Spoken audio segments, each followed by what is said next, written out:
இந்த தருணத்தை கொடுத்த ஆண்டவரை துதிக்கிறேன். ஜோப் ஐயாக்கு நன்றி சொல்றேன்.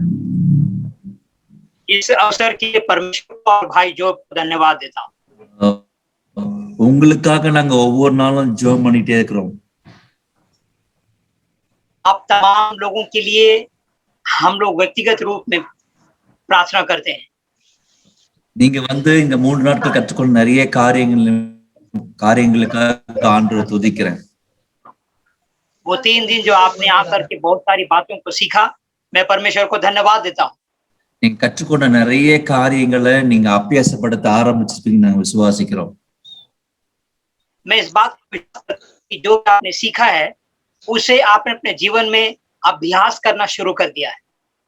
ஓகே, நீங்க 3 நாள் இங்க தங்கி இருக்கும் போது ஒரு வார்த்தை குறித்து 2 ஊழியக்காரர்களும் உங்களோடு பேசிக்கொண்டே இருந்திருப்பார்கள். और आप जब 3 दिन यहाँ पर ठहरे हुए थे, लगातार 2 परमेश्वर के संतों ने आप लोगों के साथ मुखातिब हुआ था. அந்த ஒரு வார்த்தை தான் ரிவைவல், எழுப்புதல், ரிவைவல். और वो एक शब्द था जागृति, जागृति, देश में जागृति. ஓகே, அந்த எழுப்புதலுக்காக தான் கர்த்தர் உங்களை தெரிந்து கொண்டிருக்கிறார். उस जागृति के लिए ही परमेश्वर ने आपको चुना है. கர்த்தர் ஒரு 7 விதமான எழுப்புதலை குறித்து நம்மளோட பேசிக்கொண்டிருக்கிறார். और परमेश्वर जो है लगभग 7 ऐसे विभिन्न जागृति के विषय में हम लोगों से बोल रहा है. ஜெப எழுப்புதல், प्रार्थना का एक बहुत बड़ी जागृति, எழுப்புதல், अपने आप को पाक और शुद्ध रखने के विषय में जागृति, வல்லமையின் எழுப்புதல், सामर्थ्य कार्यों की जागृति, ரட்சிப்பின் எழுப்புதல், उद्धार की जागृति, வசன எழுப்புதல், वचन की जागृति, சுவிசேஷ எழுப்புதல், जागृति மகிமையின் எழுப்புதல் और महिमा के प्रति जागृति. இந்த 7 விதமான எழுப்புதல் தான் குறித்து நம்ம நிறைய காரியங்களை அந்த 3 நாட்கள் உங்களோட பேசிக் கொண்டிருந்தாங்க. इन 7 विभिन्न विषयों की महिमा के विषय, जागृति के विषय आपने सुना. இன்னொரு பக்கம் கர்த்தர் உங்களுடைய அழைப்பை குறித்து நிறைய காரியங்களை பேசிக்கொண்டே இருந்தார். और दूसरे छोर पर परमेश्वर ने आपकी बुलाहट के विषय में कहा था. இந்த நாள்ல உங்களோட ஒரு காரியத்தை பேசும்படி என் உள்ளத்துல நான் பாரப்படுத்தப்பட்டேன். और आज के दिन में एक विषय के उस शीर्षक पर मैं आपसे बोलने के लिए चाहता हूं जो मेरे मन का बोझ है. எல்லா இடத்திலும் ஜெப எழுப்புதல் ஆரம்பித்து விட்டது. लगभग सारे जगह जो है प्रार्थना के प्रति एक जागृति आ गई. சிறுவர்கள் ஜெபிக்க ஆரம்பிச்சிட்டாங்க, வாலிபர்கள் ஜெபிக்க ஆரம்பிச்சிட்டாங்க, பெரியவங்க ஜெபிக்க ஆரம்பிச்சிட்டாங்க. छोटे लोग, जवान लोग और बड़े लोग प्रार्थना करना आरंभ कर दिया है. தேசம் முழுவதும் கர்த்தர் ஒரு பெரிய சுத்திகரிப்பை உண்டாக்கி கொண்டிருக்கிறார். पूरे देश में परमेश्वर शुद्धिकरण की अवस्था को तैयार किया है. கர்த்தர் ஆண்டவருடைய வல்லமையின் எழுப்புதல் நடந்து கொண்டிருக்கிறது. और परमेश्वर की सामर्थ्य की जागृति भी चारों तरफ से दिखाई दे रही है. நம்ம ஜெபிச்சா கர்த்தர் அற்புதங்களை செய்து கொண்டிருக்கிறார். हम जब प्रार्थना करते हैं तो परमेश्वर चमत्कार कर रहे हैं. இப்படி பெரிய கர்த்தர் செய்து கொண்டிருக்கும் பொழுது जब परमेश्वर इस तरह के बड़े कार्यों को जब वो कर ही रहे हैं, இந்த நாள் நான் உங்களோட பகிர்ந்து கொள்ளபடி சொல்ற ஒரு காரியம் சுத்திகரிப்பின் எழுப்புதல். और आज जिस बात को मैं आपसे बांटना चाहता हूं वो है शुद्धिकृत या शुद्ध होने की जागृति. கர்த்தர் வேதத்துல ஒரு மனுஷனை பயன்படுத்த ஆரம்பிச்சார். ஒரு சுத்திகரிப்புக்காக ஒரு ராஜாவை கர்த்தர் பயன்படுத்த ஆரம்பித்தார். और एक व्यक्ति को जब परमेश्वर इस्तेमाल करना चाहा तो एक राजा को उन्होंने इस्तेमाल किया ताकि वो शुद्धकृत किया जाए. ஓகே, வேதத்துல ஒரு பெரிய சுத்திகரிப்பு நடந்திருக்குது. அது ராஜா ஆசாவின் நாட்கள் நடந்த ஒரு பெரிய சுத்திகரிப்பு. और राजा आसा के दिनों में एक बहुत बड़ा शुद्धिकरण का कार्य हुआ था. உங்களுடைய வேதம் இருந்தா வேத திருப்பிக் கொள்ளுங்கள். 2 நாளாகமும் 14வது அதிகாரத்தை திருப்பிக் கொள்ளுங்கள். दूसरा इतिहास का पुस्तक आप 14वां अध्याय को निकाल दी. அந்த 14ஆம் அதிகாரத்துல 14ஆம் அதிகாரத்துல கர்த்தர் எப்படி ஆசாண்ட ராஜாவை பயன்படுத்தி அந்த தேசத்துல ஒரு பெரிய சுத்திகரிப்பை உண்டாக்குனார் என்று நம்ம இன்னைக்கு பார்த்து ஜெபிக்க போறோம். और उस भाग में जब आप निकाल करके देखेंगे तो आप देखेंगे कि परमेश्वर किस तरीके से उस राजा के जरिए उस पूरे देश में एक शुद्ध वातावरण को तैयार करते हैं और कैसे परमेश्वर ने इस्तेमाल किया उस बात को हम लोग देख सकते हैं। வசனம் சொல்லுகிறது 14ஆம் அதிகாரம் 1ஆம் வசனத்துல அபியா தன் பிதாக்களோடு நித்திரடைந்த பின்பு அவனை தாவீது நகரத்தில் அடக்கம் பண்ணினார்கள். அவன் ஸ்தானத்திலே அவன் குமாரனாகி ஆசா ராஜாவானான். और हम इस बात को देखते हैं कि किस तरीके से राजा आसा के पिता के गुजर जाने के बाद उसके पुत्र आसा के द्वारा परमेश्वर किस तरह से कार्य करना शुरू किया है। ஓகே, நான் ரொம்ப சிம்பிளா உங்களுக்கு சொல்லி நான் முடிச்சிடுறேன். मैं साधारण रूप से इस बात को कहकर समाप्त करना चाहता हूं। ஆசாவின் நாட்கள்ல சில காரியத்தை ஆசாவாகிய ராஜா செய்தார். आसा के दिनों में राजा आसा के द्वारा राष्ट्र में कुछ बातों को पूरा किया। இந்த 1ஆம் அதிகாரத்துல பார்த்தோம்னா கடைசி லைன்ல பார்த்தோம்னா தேசம் 10 வருஷம் அமெரிக்கையா இருந்தது.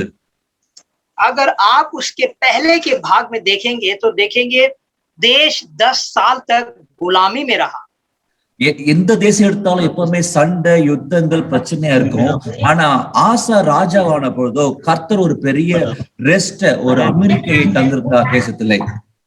तो पहले की परिस्थिति जब हम देखते हैं तो कई प्रकार की कोलाहल और कई प्रकार की एक बुरी अवस्था को देखते थे, परंतु राजा आसा आने के बाद देश में एक अमन, चैन और शांति की हालात को देखते हैं। கர்த்தர் ஒரு தேசத்துல ஒரு அமெரிக்கையை தரும் பொழுது அதுக்கு பின்னால என்ன செய்யணும்னு சொல்லுவார். जब परमेश्वर किसी भी देश पर एक शांति की वातावरण को देंगे तब वो ये भी कहेंगे कि करना क्या है। 2ஆம் வசனம் சொல்கிறது, ஆசா தன் தேவனாகிய கர்த்தரின் பார்வைக்கு நன்மையும் செம்மையுமானதை செய்தான். और उसके बाद दूसरा पद ऐसा लिखता है कि आसा ने परमेश्वर यहोवा की दृष्टि में जो अच्छा था वही, जो ठीक था वही किया। ஆசா அப்படி என்ன செய்தான் என்று பார்த்தோம்னா 3ஆம் வசனம் சொல்கிறது, அந்நிய தேவர்களின் பலிபீடங்களையும் மேடைகளையும் அகற்றி சிலைகளை உடைத்து விக்கிரக தோப்புகளை வெட்டி என்று வேதம் சொல்லுகிறது. और तीसरा पद में इस बात को हम देख सकते हैं कि किस तरीके से आसा ने कौन कौन सी कार्य किए थे। उन्होंने पराई वेदियों को और उनके ऊंचे ऊंचे स्थानों को दूर किया और हर एक प्रकार की लाठों को तोड़वा डाला था। When God was giving rest to Asa, Asa was not resting, but Asa was raising for God. जब परमेश्वर आसा के दिनों में उसके राज्य में एक विश्राम का हालात को दिया था, परंतु आसा विश्राम नहीं कर रहा था, वो परमेश्वर के लिए एक पीढ़ी को खड़ा कर रहा था। He rise up and he removed every idols in the city of Judah. उन्होंने यहूदा के उस राष्ट्र में हर प्रकार की इस मूर्ति से संबंधित बातों को ढा दिया था। 5ஆம் வசனத்துல பார்த்தோம்னா வேதம் சொல்கிறது, 5ஆம் வசனத்துல யூதாவுடைய எல்லா பட்டணங்களிலும் இருந்து மேடைகளையும் விக்கிரகங்களையும் அகற்றினான், அவனுக்கு முன்பாக ராஜ்யம் அமெரிக்கையா இருந்தது. और हम देखते हैं कि 5वां वचन में जब इस बात को देखते हैं कि आसा ने क्या किया, उन तमाम प्रतिमाओं को उन्होंने नगरों से दूर किया और हम देखते हैं कि राज्य में चैन रहा। ஏன்னா ஆசாவுக்கு தெரியும் விக்கிரகங்கள் கர்த்தருக்கு அருவருப்பானது. ஏன்னா கர்த்தர் ஒருவரே தேவன், அவரை தான் ஆராதிக்கணும் கர்த்தர் இஸ்ரவேலுக்கு வாக்கு கொடுத்தாரு. ஆனா இந்த ஜனங்கள் கர்த்தரை மறந்து விக்கிரகங்களை ஆராதிக்க ஆரம்பிச்சாங்க, கர்த்தருக்கு துக்கப்பட்டு உண்டாக்க ஆரம்பிச்சாங்க. சோ ஆசா என்ன செய்யறான், எல்லா விக்கிரகங்களையும் அகற்றுகிறான். क्योंकि आसा को ये बात बहुत अच्छी तरह से मालूमात थी कि यहोवा ही परमेश्वर है। इन बातों को जानने के बाद उन्होंने अपने राज्य में हर प्रकार की दूसरे देवी देवताओं की प्रतिमाओं को, मूर्तों को तोड़कर देश में एक विशेष एक शुद्धिकरण की अवस्था को ले आया, परंतु लोग बारंबार जो है पीछे चले जाते रहे थे। Two things God cannot tolerate. One is idolatry and second thing is adultery. God doesn't know, he will not happy with these two things. परमेश्वर दो ऐसे कार्य हैं जिनको बिल्कुल बर्दाश्त नहीं करते। उसमें पहली बात जो हम देखते हैं कि मूर्ति पूजा, और दूसरी बात हम ये देखते हैं कि वेश्यावृत्ति वो बर्दाश्त नहीं कर सकते। So முதலாவது ஆசா எல்லா விதமான ஐடல்ஸையும் அவன் ரிமூவ் பண்றான். सबसे पहली बात हम देखते हैं कि हर प्रकार की प्रतिमाओं को उन्होंने अपने देश से अलग किया। So I want to ask you one question in this evening. मैं शाम की बात में एक सवाल आपसे पूछना चाहता हूँ। Today, God was giving you rest. For the last 2 years, we were really resting and relaxing. No much work, no much things. We were resting and relaxing. Are you able to rise for the Lord during this rest time?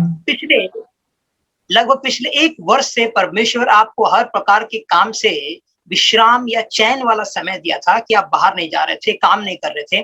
तो क्या वाकई आप इस विश्राम के हालात में परमेश्वर के लिए अपने आप को खड़ा कर पाए?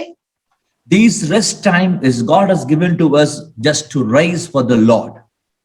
ये आराम और चैन का समय आपको परमेश्वर इसीलिए दिया ताकि आप परमेश्वर के लिए उठ खड़े हो सके।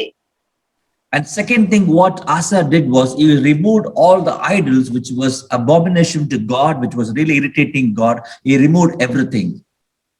हर प्रकार की हम देखते हैं कि घृणात्मक हर प्रकार की प्रतिमाओं को राजा आसा ने अपने राज्य से दूर किया।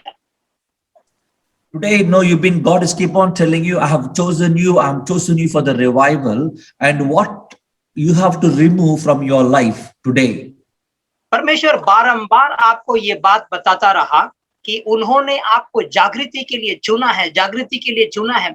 आखिर आपको ये मालूम होना चाहिए कि किन बातों से आपको अपने आप को अलग करना है और खड़ा होना है। In those days, the idols were the problem for people. It was deviating them from God. So Asa removed all the idols. What about today? What is that which is keeping you away from God's presence? What are the idols today we need to remove from our lives? तो उन दिनों में हम देखते हैं कि ये सारे प्रकार के जो प्रतिमाएं हैं, इजरायलियों को उसकी मार्ग से भटका दे रही थी, उनको दिशा से हीन कर रही थी। इस वजह से उनको उससे अलग करना पड़ा था। आज आपके जीवन में ऐसे कौन-कौन सी प्रतिमाएं हैं? आज आपके जीवन में ऐसे कौन-कौन सी बातें हैं जो परमेश्वर की उपस्थिति से, जो परमेश्वर की उसकी विशेष योजनाओं से आपको अलग कर रही है? आपको जांचने की जरूरत है। நம்முடைய வாழ்க்கையிலே நீக்கப்பட வேண்டிய விக்கிரகங்களும் நீக்கப்பட வேண்டிய காரியம் நீக்கப்படாத பட்சத்துல கர்த்தர் நம்ம எடுத்து வல்லமையாய் பயன்படுத்த முடியாது। परमेश्वर हमारे जीवन में जब तक उन तमाम प्रतिमाओं को, हर प्रकार के वो सारी बातें जो हमको दिशाहीन करती है, जब तक हम उसे बाहर नहीं करेंगे, वो हमें खड़ा करके इस्तेमाल नहीं कर सकता। சோ இன்றைக்கு நம்ம யோசிக்க போறோம், எதெல்லாம் என் வாழ்க்கை ரிமூவ் பண்ணும்? நிறைய பேருக்கு போன் ஒரு பெரிய ப்ராப்ளம், ஒரு சிலருக்கு ரெஸ்டிங் டைம் தான். ஆண்டவருடைய சமூகத்தை விட ரெஸ்ட், இலைப்பாறுதல், இல்ல போன் பேசுறது, இல்ல ஃப்ரெண்ட்ஸ் முக்கியம், மத்த என்டர்டைன்மெண்ட் முக்கியம் என்று நிறைய காரியம் முக்கியப்படுத்திக் கொண்டே இருக்கிறோம். அந்த மாதிரி காரியத்தை நம்ம வாழ்க்கையை ரிமூவ் பண்ணும் போது நம்ம ஆண்டுக்காக பெரிய காரியங்கள் செய்ய முடியும்। तो आज हम भी अपने जीवन में इस बात को देखेंगे कि कौन-कौन सी ऐसी बातें हैं जिन बातों को हमें अपने जीवन से अलग करने की जरूरत है। बहुत लोगों के जीवन में फोन एक बहुत बड़ा अड़चन है। बहुत लोगों के जीवन में आराम करते रहना उनके लिए बहुत बड़ी अड़चन है। बहुत लोगों के जीवन में मनोरंजन एक बहुत बड़ा ऐसा कार्य है जिससे वो अलग होना नहीं चाहते। சோ இரண்டு காரியங்கள் ஆசாவுடைய வாழ்க்கையில பார்க்கிறோம்। முதலாவது ரெஸ்ட் டைம்ல ஆண்டவருக்காக எழும்புறான்। இரண்டாவது காரியம் ரிமூவ் பண்ண வேண்டிய எல்லாவற்றையும் வாழ்க்கையில ரிமூவ் பண்றான்।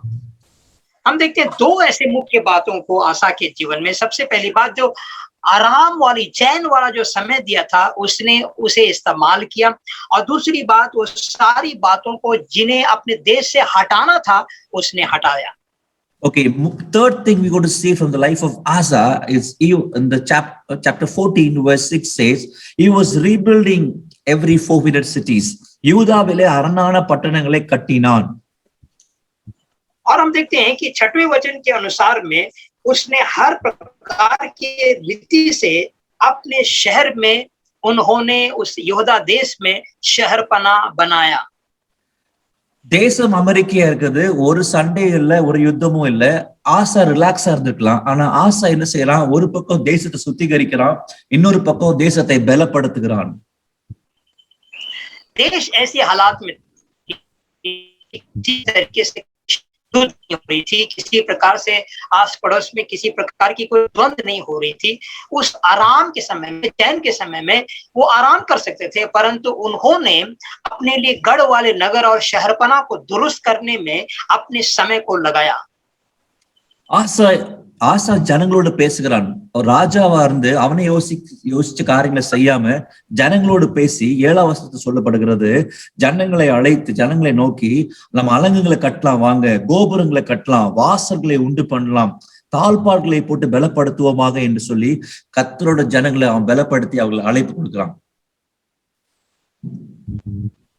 तो इस तरह से हम ये भी देखते हैं कि वो परमेश्वर से ही नहीं परंतु अपने प्रजा से भी वो बातें करता है, उनसे इस बात का आह्वान करता है कि वो नगरों को बसाएंगे, वो चारों तरफ से शहरपना को, गढ़ को, फाटकों को क्या करेंगे, वो बनवाएंगे। इस तरह की बातों से लोगों को उत्साहित किया। எதெல்லாம் ஒரு தேசத்துக்கு முக்கியமோ அதெல்லாம் ஆசா செய்ய ஆரம்பிக்கிறான். और हम देखते हैं कि जो बातें एक राष्ट्र के लिए महत्वपूर्ण है, एक राजा के रूप में आसा ने पूरा किया। அலங்குகளை கட்டுகிறான். That means he's building the walls. हम देखते हैं कि शहरपना को वो बना रहा है। அந்த வால்ஸ் கட்டும்போது தான் எதிரிகள் வந்து இந்த நாட்டை அட்டாக் பண்ணாம பாதுகாக்கும்படிக்கு வால்ஸ் கட்டுறான். वो शहरपना इसीलिए जरूरी है क्योंकि शत्रु उनके ऊपर में आक्रमण नहीं कर पाएंगे, इसीलिए उन्होंने शहरपना और गढ़ वाले नगर को बनाया। பெரிய பெரிய டவர்ஸ் கட்டுறான். எதுக்கு டவர்ஸ் கட்டுறான்னா தூரத்து அந்த டவர்ஸ் மேல ஏறி நின்று பார்த்தா எனிமீஸ் வரதை தெரிஞ்சு தன்னுடைய மக்களை அவன் அலர்ட் பண்ணும். சோ அதுக்காக டவர்ஸ் தான் கட்டுறான். और हम देखते हैं कि किस प्रकार के बड़े बड़े जो ऊंचे गुंबद है उसको बनाते हैं ताकि वो दूर से शत्रुओं के ऊपर में नजर रख सके, ताकि उनकी आक्रमण के विषय उन्हें पहले से पूर्व रूप से जानकारी हो जाए। சோ எல்லாத்துக்கும் அந்த மெயின் சிட்டிக்குள்ள ஒரு வாசலை உண்டாக்கி அதுக்கு தாப்பால் போட்டு லாக் பண்ற அளவுக்கு சிட்டியை அவன் சேஃப் கார்ட் பண்றான், செக்யூர் பண்றான். और एक मुख्य तौर पर उस शहर को बनाकर उन्होंने एक बहुत बड़ी फाटक को बनाया और उन्होंने उसमें एक बहुत बड़े बेड़े लगाए। ஒரு ராஜாவா இருந்து தன் தேசத்துக்கு என்னெல்லாம் தேவைன்னு சொல்லி எதெல்லாம் பாதுகாப்புன்னு சொல்லி எல்லாத்தையும் செக்யூரிட்டியை டைட் பண்ணி காரியங்களை செய்யறான். एक राजा के रूप में किसी भी देश में हर एक प्रकार की सुरक्षा अवस्था या परिस्थिति को हर रीति से चाक चौबंद कर रहा था। இன்னைக்கு உங்க வாழ்க்கையிலும் என் வாழ்க்கையிலும் நம்ம கட்ட வேண்டிய அரண்கள்லாம் என்ன, நம்ம எந்தெந்த வால்ஸ் தான் கட்டணும், எந்தெந்த கேட்ஸ் எல்லாம் ஸ்ட்ரென்தன் பண்ணணும், எந்தெந்த டோர்ஸ் ஸ்ட்ரென்தன் பண்ணணும் நம்ம யோசிக்க போறோம். जो बहुत जरूरी है मैं और आप इन दिनों में अपने आप के जीवन में इन बातों को जांच करके देखें, अवलोकन करके देखें कौन कौन से ऐसा क्षेत्र है जहां पर हमें अपने आप को सुरक्षित रखने की जरूरत है, अपने आप को एक गढ़ वाले नगर के रूप में हमें पाक रखने की जरूरत है, ताकि किसी प्रकार से शत्रु की बातें हमारे मन में बस ना पाए। இந்த வசனத்தை நான் தியானிக்கும் போது ஆண்டவர் என்னோட பேசின காரியம், நீ எதெல்லாம் இன்னும் நீ வந்து காரியங்களை செய்யணும், எதெல்லாம் நீ இன்னும் பலப்படுத்தணும் என்னோட ஆண்டவர் பேசினாரு. जब मैं इस भागों को पढ़ रहा था तो परमेश्वर ने मुझसे व्यक्तिगत रूप से बात किया कि आखिर तुम्हें क्या क्या करनी है और कौन कौन सी बातों को खास ध्यान देने की जरूरत है। சோ இன்னைக்கு நம்மளுடைய ஜெப வாழ்க்கை எப்படி இருக்குது? How is your prayer life? आज आपको ये जांचने की सख्त जरूरत है कि आपकी प्रार्थना का जीवन आखिर किस हालात में है। இன்னைக்கு நம்மளுடைய வேத வாசிப்பு எப்படி இருக்குது? आज हमारे वचन को अध्ययन करने का जीवन की परिस्थिति क्या है? இன்னைக்கு நம்மளுடைய சாட்சியுள்ள வாழ்க்கை எப்படி இருக்குது? आज हमें इस बात को देखना होगा कि हमारी जो जीवन की गवाही है उसकी दुर्दशा क्या है उसकी हालात। நம்முடைய வாயின் வார்த்தை எப்படி இருக்குது? हमारे मुंह की जो भाषाएं हैं, लफ्ज हैं, वो कैसे हैं? நம்முடைய சிந்தனைகள் எப்படி இருக்குது? हमारे जो चिंतन हैं वो किस प्रकार के हैं? இன்னைக்கு நம்ம எதெல்லாம் பலப்படுத்தணுமோ அதெல்லாம் நம்ம பலப்படுத்தினா நம்ம ஆவிக்குரிய வாழ்க்கையில எழும்ப முடியும். जो बातों को हमें आंतरिक रूप से बलवंत करने की जरूरत है, जब हम उसे बलवंत करेंगे तभी हम आध्यात्मिक रूप से बलवंत हो सकते हैं। இன்னைக்கு உங்களுடைய மைண்ட் வந்து கர்த்தருக்குள்ள பலப்படலனா சாத்தான் இந்த மைண்ட் வச்சு உங்களை அட்டாக் பண்ண முடியும். अगर आप अपने मन को सही रूप से सुरक्षित नहीं कर रखेंगे तब आपके मन ही शैतान के लिए युद्ध की रणभूमि बन जाएगी। இன்னைக்கு நம்முடைய கண்கள் சரியில்லைன்னா நம்மளோட கண்களை கொண்டு சாத்தான் நம்மளை அட்டாக் பண்ண, நம்மளை டெம்ப் பண்ண சாத்தானால முடியும். अगर आज हमारी आंखें दृष्टि सही नहीं है तो हमारी आंखों के जरिए से शैतान हमें पतन की राह पर ले जा सकता है. சோ ஒவ்வொரு நம்முடைய அவயவங்களை நம்ம என்ன செய்யணும்? ஆண்டவருக்காக பலப்படுத்த ஆரம்பிக்கணும். इसीलिए हमारे प्रत्येक अवयव को बलवंत करने के लिए हमें जागृत हो जानी चाहिए ताकि परमेश्वर हमारे जीवन में कार्य कर सके. அவன் எல்லாவற்றையும் பலப்படுத்த ஆரம்பிச்சான். ஆசா தன்னுடைய தேசத்தை பலப்படுத்த ஆரம்பிச்சான். और राजा आसा ने अपने देश की समस्त बातों को उन्होंने बलवंत करना शुरू कर दिया. இன்னைக்கு உங்களுடைய ஆவிக்குரிய வாழ்க்கையில எதிரி நுழையாம இருக்கணும்னா எந்த அரண்களை நீங்க கட்டணும்னு நீங்க ஏசப்பாட்ட கேளுங்க. और आज शाम की बेला में इस बात को परमेश्वर से पूछिए, अगर शत्रु आपके जीवन में प्रवेश ना कर पाए तो कौन कौन सी ऐसी बातें हैं जिन बातों को आपको अपने जीवन में निर्माण करने की आवश्यकता है. So third thing, he just rebuild all the cities and towers and everything. और तीसरी बात हम देखते हैं, उन्होंने शहर को और शहरपना को और गढ़ वाले नगर को बनाया. Fourth thing, Asa did one important thing. Fourth thing, चौथा एक महत्वपूर्ण बात उन्होंने किया, he was re-establishing the army forces. उसने अपनी सेना को पुनः स्थापित करना शुरू किया. 8ஆம் வசனத்துல பாருங்க, 14ஆம் அதிகாரம் 8ஆம் வசனத்துல வாசிக்கிறேன். யூதாவிலே பரிசையும் ஈட்டியும் பிடிக்கிற 3 லட்சம் பேரும், பென்யமீனிலே கேடகம் பிடித்து வில்லை நாணேற்றுகிற 2,10,000 பேரையும் சேனையும் ஆசாவுக்கு இருந்தது. இவர்கள் எல்லாரும் பராக்கிரமசாலிகளா இருந்தார்கள். और हम देखते हैं कि 8वां पद में कि फिर आसा के पास ढाल और बर्छी रखने वालों की एक सेना थी, अर्थात योद्धा में से तो 3 लाख पुरुष और बिन्यामिन में से ढाल रखने वालों और धनुधारियों 2,80,000, ये सब शूरवीर थे. யோசித்து பாருங்க, ஆசாவுடைய நாட்கள்ல யுத்தம்ல சண்டைல ரொம்ப ரெஸ்டா ரிலாக்ஸா இருந்தாலும் ஆசாவுடைய மைண்ட் எல்லாத்தையும் பார்த்து ஒவ்வொன்றா சரி பண்ணி கொண்டே இருக்கிறான். याद रखिए, इस बात को आपको स्मरण रखना होगा कि आसा के कार्यकाल में किसी प्रकार से कोई द्वंद नहीं, कोई प्रकार की युद्ध नहीं. ऐसे चैन भरे हालात में उन्होंने इस प्रकार की तैयारियां कर முதலாவது தேசத்தை சுத்திகரிச்சு எல்லா விக்கிரகங்களும் அப்புறப்படுத்துறான். सबसे पहले तो देश को उन्होंने शुद्ध किया, पाक किया. हर प्रकार के हम देखते हैं कि इन प्रतिमाओं से देश को उन्होंने साफ किया. தேசத்தை பாதுகாக்கும்படிக்கு எல்லா விதமான பட்டணங்களையும் அரண்களையும் கட்டி தேசத்தை பாதுகாக்கிறான். और एक राष्ट्र की सुरक्षा के लिए उन्होंने हर प्रकार के गढ़ वाले नगर और शहर पनाहों का उन्होंने निर्माण किया.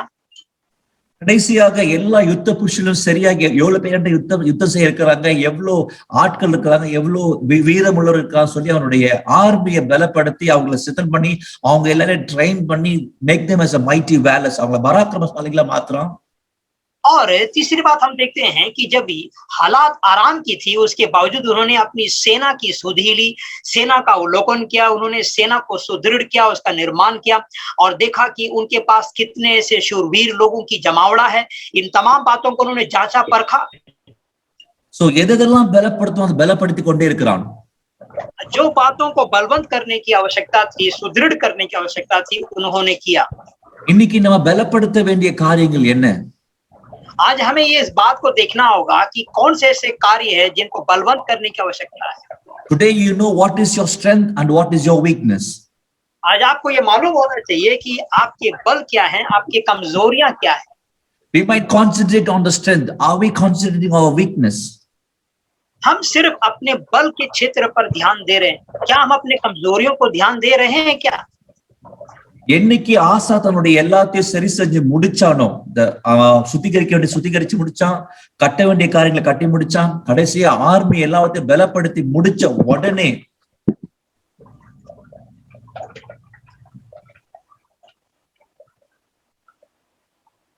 तो इस बात को हम देखते हैं कि जैसे ही आसा ने सबसे पहले अपने राष्ट्र में शुद्धिकरण का काम को उन्होंने पूरा किया, उसके बाद उन्होंने हम देखते हैं कि किस तरीके से निर्माण करने वाले काम को उन्होंने पूरा किया. गढ़ वाले नगर को बनाना, शहर बनाई, उसके बाद अपनी सेना की सुधीरी और सेना का कार्य को उन्होंने सुदृढ़ करने के बाद 9ஆம் வசனம் சொல்லுகிறது, 14 அதிகாரம் 9 வசனம், அவர்களுக்கு விரோதமாக எத்தியோப்பியனாகிய சேரா 10 லட்சம் பேர்கள் சேர்ந்து சேனையோடு 300 ரதங்களோடும் புறப்பட்டு மாராசா மட்டும் வந்தான். और उसके बाद हम देखते हैं कि 9वां पद में कि उनके विरुद्ध 10 लाख पुरुषों की सेना और 300 रथ लिए हुए जेरा नामक एक कुशी निकला और मरेशा तक आ गया। ஒருவேளை இந்த 10 வருஷம் ஆசா சும்மா இருந்தானா இந்த யுத்தத்துல ஆசா தோத்து போயிருப்பான். अगर मान लीजिए ये 10 साल आसा अगर चुपचाप यूं ही बैठा रहता तो इस युद्ध में वो बिल्कुल असफल हो गया होता। ஆனா ஆசா ஆண்டவருடைய பிள்ளையா இருக்கிறதுனால கர்த்தரை கேட்டு ஒவ்வொரு காரியமும் செய்து கொண்டே இருக்கிறான். परंतु आसा परमेश्वर का जन होने के कारण प्रत्येक कार्य को परमेश्वर से पूछ करके उन्होंने सब कुछ पूरा करते रहा। ஆசாவுடைய வாழ்க்கையில அவனுக்கு ஒரு பழக்கம் இருந்துச்சு, எல்லாவற்றையும் கர்த்தரை விசாரித்து கர்த்தரை சார்ந்து இருக்கிற மனுஷனா இருந்தான். आसा के जीवन में एक उनकी स्वभाव थी कि वो हमेशा परमेश्वर से हर प्रकार की बातों को पूछता, सलाह करता, मशवरा करता और उसे अपने जीवन में पूरा करते रहता था। இப்ப பாத்தீங்கன்னா ஒரு பெரிய யுத்தம் வந்து இருக்குது, யுத்தத்துல ஆசா ஃபேஸ் பண்ண போறான், பெரிய பேட்ல ஆசா ஃபேஸ் பண்ண போறான். तो अब देखिए यहाँ पर एक बहुत बड़ी युद्ध जैसा परिस्थिति आ गई। अब राजा आसा को युद्ध का सामना करना पड़ रहा है। ஆனா ஆசா இந்த யுத்தத்துல கூட கர்த்தரை சார்ந்து நிக்கிறான். परंतु इस बात को हम देखते हैं कि आसा अपने परमेश्वर यहोवा की ओर ही अपना भरोसा रखा। யோசிச்சு பாருங்க, அவன் கையில 5 லட்சத்துக்கு மேற்பட்ட ஒரு போர் வீரர்கள் இருக்கிறாங்க, என்கிட்ட படம் இருக்குது, என்கிட்ட பலம் இருக்குது, நான் சிட்டியெல்லாம் கட்டிட்டேன், நான் எல்லாத்தையும் சரி பண்ணிட்டேன், நான் யுத்தத்துக்கு போறேன்னு சொல்லி அவன் தன் மேல சார்ந்துடாம கர்த்தர் மேல சார்ந்து இருக்கிறான். तो ये बहुत सोचने वाली बात ये है कि आसा हर प्रकार से, जबकि उन्होंने शुद्धिकरण की कार्य को समाप्त की, उन्होंने सेना को दुरुस्त कर लिया, उन्होंने गढ़ वाले नगर बना ली, इन तमाम बातों के होने के बावजूद भी वो अपने बल पर, अपने बुद्धि पर आश्रित ना रह गए। उन्होंने परमेश्वर पर अपना आस्था, भरोसा, विश्वास को रखा और परमेश्वर से पूछा कि प्रभु हम क्या करें। ஒருவேளை நீங்களும் நானும் இந்த சூழ்நிலை இருந்திருப்போம்னால் யுத்தத்துக்கு நேரா போயிருப்போம்.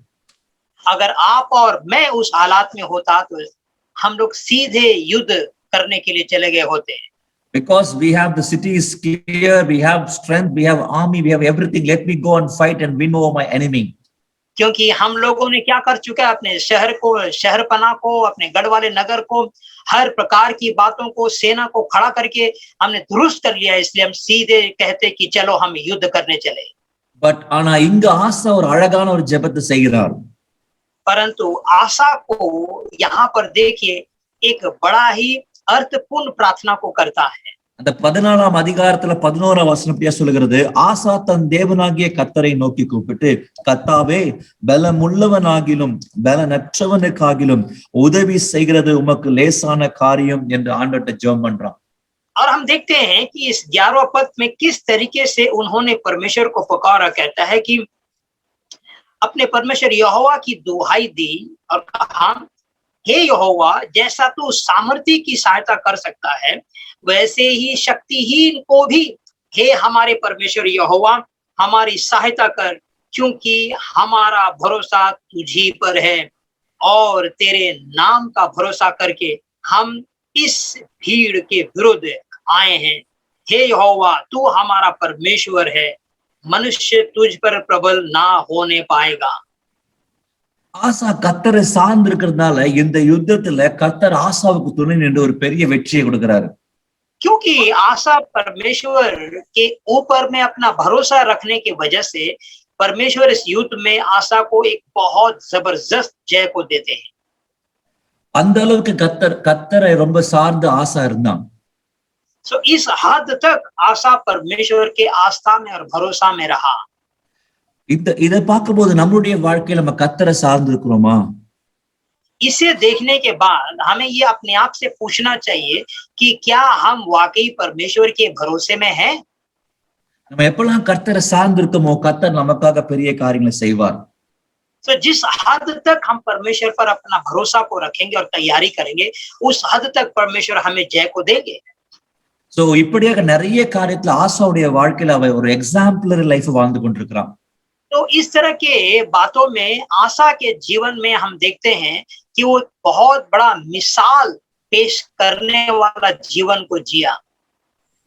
கடைசியா பார்த்தோம்னா ஆசா என்ன செய்யறானா, he was replacing the teachings and he is rededicating the life of people. அவங்களாம் கர்த்தரை விட்டு தூரமா போயிட்டாங்க, அவங்களுக்கு கர்த்தருடைய வார்த்தையை அவன் பிரசங்கிக்கிறான். और उसके बाद हम देखते हैं कि किस तरीके से आशा ने अपने लोगों को, उनकी शिक्षाओं को, खरे उपदेश को उनके जीवन में खड़ा की, ताकि जो लोग परमेश्वर से टल गए थे वापस परमेश्वर के खरे उपदेश में आकर टिक जाए। நீங்க 15வது அதிகாரம் 3 வசனம் பாத்தீங்கன்னா, இஸ்ரவேலிலே அநேக நாளாய் மெய்யான தேவனும் இல்லை, உபதேசிக்கிற ஆசாரியனும் இல்லை, வேதமும் இல்லை என்று வசனம் சொல்கிறது. अगर आप तीसरा पद को देखेंगे तो आप इस बात को देखते हैं कि उन दिनों में देखा जाए तो हर प्रकार के याजक और सिखाने वाले लोग जो है, व्यवस्था को बताने वाले लोग वहां पर नहीं थे। इस बात को हम देखते हैं। நிறைய காரியங்களை கர்த்தருடைய காரியங்களை ஜனங்களுக்கு போதிக்க ஆரம்பிக்கிறான் ஆசா.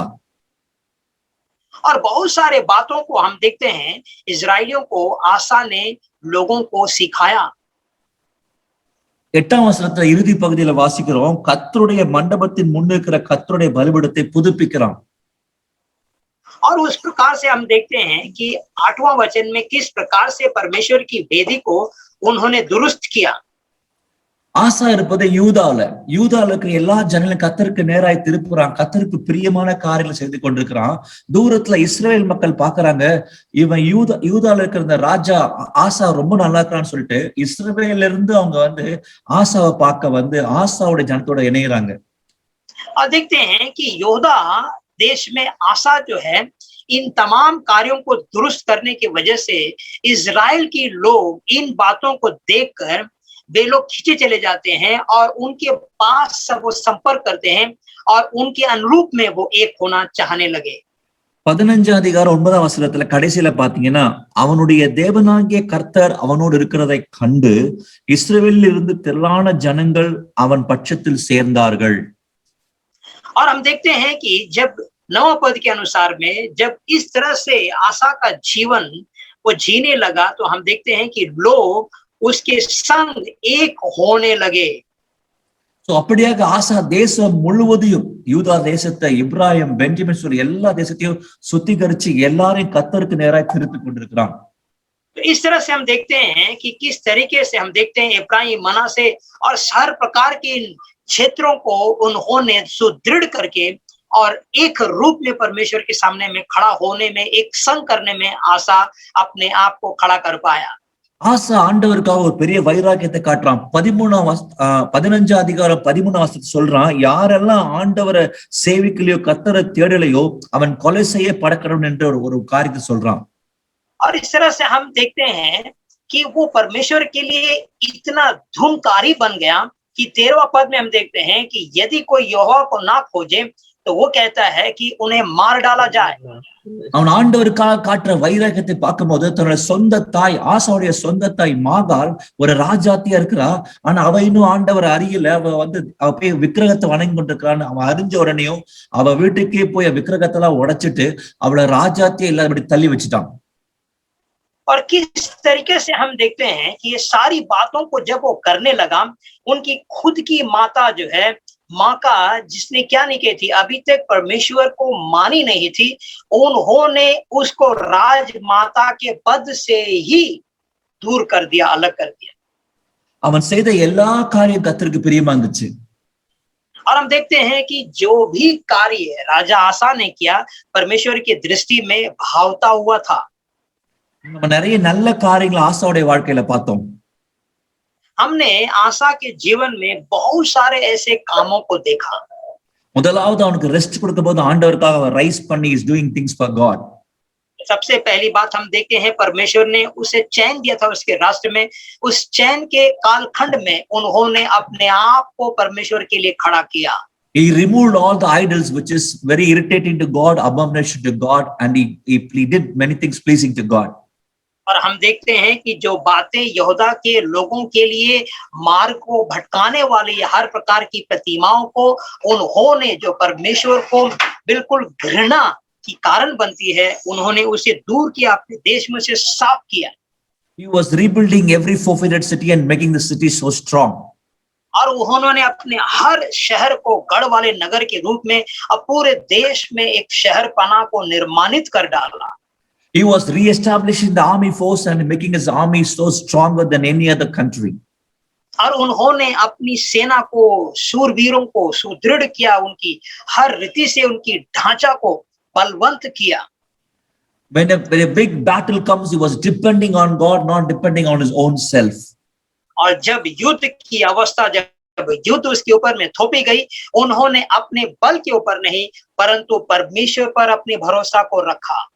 Finally, he's replacing all the wrong teaching with the good teachings of God and making people to come close to God and worship the God alone.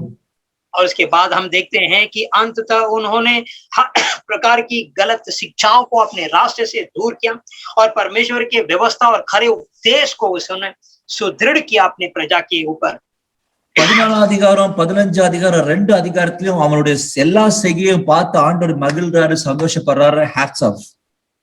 और 14 और 15 अध्याय में राजा आसा का हर प्रकार के काम को देखकर परमेश्वर वाकई उससे खुश हो जाते हैं। ஆனா 16 அதிகாரத்துல முதல் வசனத்துல பார்க்கும்போது परंतु हम इस बात को जब देखते हैं कि 14 का पहला पद में அவன் ஒரே ஒரு தவறான காரியத்தை செய்கிறான். उन्होंने एक ही गलत कार्य को किया। இஸ்ரவேலின் ராஜா வந்து ராமாவை கட்டும் பொழுது அவன் என்ன செய்யணும்னு கர்த்தரை கேட்காம இவன் அந்த ராஜாவை எதிர்த்து நிற்கும்படிக்கு வேற ஒரு ராஜா, சீரிய ராஜாவோட போயிட்டு ஒரு ஒப்பந்தம் செய்கிறான். और हम देखते हैं कि जब उन्हें एक और परिस्थिति जब आती है तो उन्होंने परमेश्वर से सलाह नहीं किया और उन्होंने परमेश्वर से पूछे बगैर एक अन्य राजा के साथ संधि कर लिया। தனக்கு எதிராக இஸ்ரவேல் ராஜா ஒரு காரியத்தை செய்யும் பொழுது நான் என்ன செய்யணும்னு சொல்லி கர்த்தரை கேட்காம தன்னுடைய எனிமி ஆகிய சீரிய ராஜா பெனதாத்திட்ட போய் ஒப்பந்தம் செஞ்சு காரியங்களை செய்ய ஆரம்பிக்கிறான்। और किस तरीके से उन्होंने परमेश्वर से बिना किसी भी रीति से हम देखते हैं कि सलाह मशवरा किए बिना अपने एक दूसरे राजा के साथ उन्होंने संधि बांधी। ஆசாவுடைய இந்த காரியம் கர்த்தருக்கு ரொம்ப துக்கமா இருந்தது। और आशा का ये कार्य परमेश्वर को बहुत चिंतित किया। வசனம் சொல்லுகிறது 8ஆம் வசனத்துல மிகவும் ஏராளமான ரதங்களும் குதிரை வீரரும் உள்ள எத்தியோப்பியரும் லூபியரும் மகா சேனை வந்தார் அல்லவா, நீ கர்த்தரை சார்ந்து கொண்ட போதவனில் அவர்களை உன் கை ஒப்பு கொடுத்தாரே, தம்மை பற்றி உத்தம இருதயத்தோடு இருக்கிறவர்களுக்கு தம்முடைய வல்லமையை விளங்க பண்ணும்படி கர்த்தருடைய கண்கள் பூமி உலாவிக் கொண்டிருக்கிறது. இந்த விஷயத்தில் மதி இல்லாதவராய் இருந்தீர், ஆகையால் இது முதற்கொண்டு உமக்கு யுத்தங்கள் நேரிடும் என்று கர்த்தருடைய வார்த்தை வந்தது।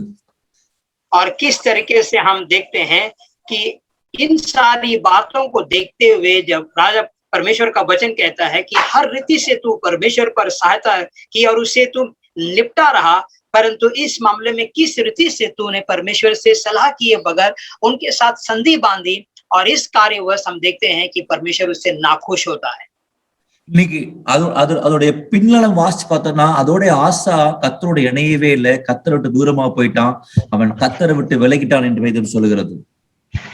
और इसके बाद वाली बात बहुत ही त्रासदी वाली बात है कि वो वापस जो है परमेश्वर के पास लौटा नहीं, वहां से वो परमेश्वर से बिल्कुल अलग होता हुआ चला गया। 2 அதிகாரங்கள்ல கர்த்தருக்காக வல்லமையாய் எழுப்புதல்ல பயன்படுத்தப்பட்ட ஒரு மனிதன் தன்னுடைய இறுதி வாழ்க்கை வரும்போது கர்த்தரை சார்ந்திருக்க மறந்துட்டான்। और हम देखते हैं कि 2 पहले से अध्यायों में पूरी रीति से परमेश्वर पर भरोसा रखने वाला ये राजा आसा, लेकिन जीवन के अंतिम छोर में वो परमेश्वर से बिल्कुल अलग हो गया। நீங்க நம்முடைய வாழ்க்கையில ஆசாவோட கம்பேர் பண்ணி பார்த்தோம்னா நிறைய காரியம் நம்ம ஆசா மாதிரி செய்ய ஆரம்பிக்கணும்। आज हमारे जीवन को अगर हम आशा के जीवन के साथ तुलना करें तो बहुत सारे ऐसे कार्य हैं जो हमें आशा के अनुसार करना चाहिए। ஆசாவை போல கர்த்தரை சார்ந்து இருக்க வேண்டும்। आशा के जैसा जो है हमें परमेश्वर पर भरोसा रखना चाहिए ஆசாவை போல எழுந்து தேசத்துக்கு சுத்திகரிக்கிற காரியத்தை செயல்பட வேண்டும். और आशा के रूप में हमें क्या करना चाहिए अपने देश में हमें उठकर हर प्रकार से शुद्धिकरण का काम को करना चाहिए தன் தேசத்தை பலப்படுத்தும்படி கரிய காரியங்களை செய்ய வேண்டும். अपने देश को बलवंत करने के लिए हर प्रकार के कार्यों को हमें पूर्ण करना चाहिए ஆனா கர்த்தர் எப்பொழுதும் சார்ந்திருக்கணும். परंतु हमेशा परमेश्वर पर भरोसा और उसी से हमें आस्था रखना चाहिए நீங்க எழுப்புதல்ல கர்த்தரால பயன்படுத்தப்பட வேண்டும் என்றால் अगर अंतिम दिनों की जागृति में अगर भागीदारी होनी है तो நம்ம கர்த்தரை சார்ந்திருக்கும் போது தான் கர்த்தர் நம்மளை பயன்படுத்த முடியும். परमेश्वर के ऊपर में पूरी तरह से लिपटे रहे तब परमेश्वर आपको इस्तेमाल कर पाएगा இதையே ஆண்டவர் வேதத்துல எழுதியிருக்காருன்னா இந்த காரியத்தை आखिर परमेश्वर ने इन बातों को परमेश्वर के शास्त्र में क्यों लिखा है நம்ம எதை ஃபாலோ பண்ணுமோ அதை ஃபாலோ பண்ணோம், எதை நம்ம ஃபாலோ பண்ணக்கூடாதோ அதை ஃபாலோ பண்ணக்கூடாது. जिस बात का अनुकरण हमें नहीं करना चाहिए हमें कदापि उन बातों का अनुकरण नहीं करना चाहिए परंतु जिन बातों का हमें अनुकरण करना चाहिए उन्हीं बातों को हम सख्त रूप से अनुकरण करते रहें நம்மளை கர்த்தர் பயன்படுத்த வாஞ்சியா இருக்கிறாரு. परमेश्वर बहुत ही इच्छुक है हमें इस्तेमाल करने के लिए ஒடிசால, கந்தமால்ல, பர்கட்ல ஒவ்வொரு இடத்துலயும் உங்களை பயன்படுத்த கர்த்தர் ஆசையா இருக்கிறாரு. परमेश्वर को ये मन में भाया है कि उड़ीसा में कंधमाल में बरगढ़ में आप तमाम शख्सियतों को इस्तेमाल करना चाहता है ஆனா ஆண்டவர் எதிர்பார்க்கிற காரியம் எல்லாம் அவர் சொல்கிற காரியத்தை செய்கிற சேனை ஆண்டவருக்கு வேண்டும். परंतु परमेश्वर एक ऐसी सेना की टुकड़ी चाहता है जो बिल्कुल वही करे जो परमेश्वर चाहता है நம்ம அப்படி ஒரு இருதயத்தை ஏசப்பா எனக்கு தாங்கன்னு கேட்கலாமா? क्या हम वैसा एक हृदय परमेश्वर से मांगे क्या प्रार्थना में ஒரு சிலர் நம்ம ஆவிக்குரிய வாழ்க்கையில் நிறைய வளர்ந்திருக்கலாம், நிறைய ஞானம் நமக்கு இருக்கலாம், வேதம் தெரிஞ்சிருக்கலாம், ஜெபிச்சிருக்கலாம். அப்படி கொஞ்சம் வளர்ந்து வரும்போது நம்ம கர்த்தரை சார்ந்திருக்கிறத விட்டுறக்கூடாது. हो सकता है कि हमें कई रूप से परमेश्वर के वचन के विषय ज्ञान के विषय समझ के विषय वचन के विषय कई रीति से तजुर्बा में हम बड़े होंगे परंतु याद रखिए बढ़ते बढ़ते कभी भी परमेश्वर के ऊपर भरोसा रखना उसे लिपटे रहना हमें कभी कम नहीं करना चाहिए ஒருவேளை ஆசாதனுடைய வாழ்க்கையில ஆரம்பத்துல ரொம்ப ஆண்டருக்காக வைராக்கியமா இருந்திருக்கலாம், நிறைய காரியங்களை கர்த்தரை சார்ந்து செஞ்சிருக்கலாம், ஆனா அவனோட முடிவு பரிதாபமா இருந்தது. और आशा की शुरुआती दिनों को हम देखते हैं कि कितना बलवंत और कितनी एक एक एक सफलता पूर्वक जीवन उन्होंने परमेश्वर के लिए जिया परंतु उनका समापन दौर बिल्कुल त्रासदी भरा हुआ था நம்மளோட கிறிஸ்தவ வாழ்க்கையில் நம்ம எவ்வளவு தூரம் ஓடுறோன்ற முக்கியம் இல்ல, எப்படி ஓடி முடிக்கிறோன்றது ரொம்ப முக்கியம். मसीह जीवन में हम कितना दूर दौड़ रहे हैं ये बड़ी बात नहीं है परंतु सफलता पूर्वक दौड़ को समाप्त कर पाएंगे कि नहीं कर पाएंगे ये बहुत महत्वपूर्ण है எப்படி வேணா வாழலாம் என்பது ஆண்டோடைய பிள்ளைங்களை இப்படிதான் வாழணும்ன்றது நமக்கு நிறைய ரூல்ஸ் ஆண்டு கொடுத்திருக்கிறாரு. किसी भी तरीके से जीवन को जीना ये परमेश्वर की बच्चों की जीने का सिद्धांत नहीं है परंतु परमेश्वर के दिए हुए सिद्धांतिक जीवन में जीना कि इसी रूप से मैं जीऊंगा यही परमेश्वर की संतानों को शोभा देता है நம்ம கண்களை மூடி ஜெபம் பண்ணலாமா? आइए हम अपनी आंखों को बंद करें और प्रार्थना करें தகப்பனே, உம்முடைய கிருபைக்காக உமக்கு ஸ்தோத்திரம் ஆண்டவரே. पिता आपकी अनुग्रह के कार्यों के लिए धन्यवाद देते हैं पिता। ஆண்டவரே, நாங்க ஆசாவுடைய வாழ்க்கையில பார்த்தோம் ஏசப்பா, प्रभु जी हम लोगों ने आशा के जीवन चरित्र से देखा ஆரம்பத்துல ஆண்டவருக்காக வைராக்கியமா நிறைய காரியங்கள் செய்த ஆசா आरंभिक दिनों में बहुत सारे कार्यों को परमेश्वर के लिए करने वाला आशा தன்னுடைய முடிவுல உம்மை சார்ந்திருக்க மறந்துட்டு ஆண்டவரே. परंतु अपने जीवन के समापन के दौर में தன் अब आपके ऊपर भरोसा रखना छोड़ दिया தன்னுடைய சொந்த புத்தியும் சொந்த பலத்தையும் நம்ப ஆரம்பிச்சுட்டு ஆண்டவரே. उन्होंने अपना ही खुद की बुद्धि और समझ पर उन्होंने भरोसा कर लिया प्रभु அப்பா, நாங்களும் எங்க சொந்த புத்தியின் மேல் சுய புத்தியின் மேல் சாராமல் உண்மையே சார்ந்திருக்க எங்களுக்கு கிருபை தாங்க ஏசப்பா. प्रभु आज हम लोगों को ऐसा अनुग्रह कीजिए कि हम लोग अपनी खुद की बुद्धि और समझ पर आश्रित ना रहे परंतु आपकी समझ आपकी बुद्धि आप पर अपना भरोसा रखे இன்னைக்கு நாங்க செய்ய வேண்டிய காரியத்தை செய்வதற்கு எங்களுக்கு கிருபை தாங்க ஆண்டவரே. आज जिन कार्यों को हमें करना चाहिए प्रभु उन कार्यों को करने के लिए अनुग्रह दीजिए पिता இது இளைப்பாறுகிற நாட்கள் அல்ல ஆண்டவரே. प्रभु ये आराम से चैन से जीने वाला काल नहीं है प्रभु। நான் ஆண்டவருக்காக எழும்பி ஆண்டவருக்காக தகர்க்க வேண்டிய காரியத்தை எங்க வாழ்க்கையில தகர்க்க வேண்டிய நாட்கள் ஏசப்பா. प्रभु जी इन दिनों में परमेश्वर के लिए वो तमाम बातों को, ऊंचे स्थानों को जिसे ढहाने की जरूरत है, हम ढा दें प्रभु। எவைகளை எங்க வாழ்க்கையில கட்டி பலப்படுத்த வேண்டும், எங்க ஆவிக்குரிய வாழ்க்கை அதெல்லாம் கட்டி எங்க ஆவிக்குரிய வாழ்க்கையை பலப்படுத்தி ஒரு யுத்த புருஷரை போல எழும்ப எங்களை பலப்படுத்துங்க ஏசப்பா. ऐसा कार्य में हमें मदद कीजिए कि जिन बातों को हम लोगों के जीवन में निर्माण करने की जरूरत है और जिन बातों को हम लोगों के जीवन से ढाने की जरूरत है, प्रभु इन तमाम बातों को करने के लिए अनुग्रह दीजिए। ஆண்டவரே சுமக்காக நாங்க உண்மையை சார்ந்து எங்களுக்கு கிருபை தாங்க ஏசப்பா. पूरी तरह से आप पर लिपटा हुआ जीवन हम लोग जी सके पिता परमेश्वर। எங்களை எல்லாரையும் நீங்க பயன்படுத்துங்க ஆண்டவரே. हम तमाम लोगों को इस्तेमाल करें पिताजी। எங்களை பரிசுத்தப்படுத்துங்க, பலப்படுத்துங்க. हम लोगों को पवित्र कीजिए और बलवंत कीजिए। இயேசுவின் மூலம் ஜெபிக்கிறோம் நல்ல பிதாவே. यीशु मसीह के नाम के द्वारा मांगते हैं परमेश्वर पिता। ஆமென், ஆமென், ஆமென். आमीन, आमीन, आमीन।